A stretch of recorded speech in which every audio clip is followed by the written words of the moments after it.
মতোই উলুবেড়িয়া লোকসভা কেন্দ্রের তৃণমূল কংগ্রেস প্রার্থী সাজদা আহমেদ জয়ী হলেন। তবে এবারে তার ব্যবধান বেশ কিছুটা বেড়ে গেল। গত লোকসভা নির্বাচনে সাজদা আহমেদ 2,12,000 ভোটে জয়লাভ করেছিলেন, কিন্তু এবারে তার ব্যবধান সামান্য বেড়ে হয়ে গেল 2.5 লক্ষের কাছাকাছি। যদিও নির্বাচনের আগে সাজদা আহমেদকে প্রচারের নিরিখে বেশ কিছুটা চ্যালেঞ্জে ফেলে দিয়েছিলেন উলুবেড়িয়ার বিজেপি প্রার্থী অরুণ উদয় পাল চৌধুরী, কিন্তু শেষ হাসি হাসলেন সুলতান ঘরণী। এদিন এই জয়কে মা মাটি মানুষের জয় বলে মন্তব্য করেছেন উলুবেড়িয়া এলাকার বাসিন্দা তথা রাজ্যের পূর্ত ও জনস্বাস্থ্য কারিগরি দপ্তরের মন্ত্রী পুলক রায়।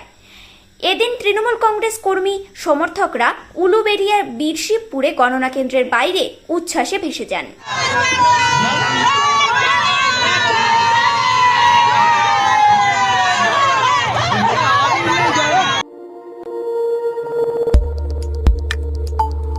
আমাদের সাথে থাকুন এবং দেখতে থাকুন নিউজ প্রাইম টাইমস, আপনাদের সাথে আপনাদের পাশে।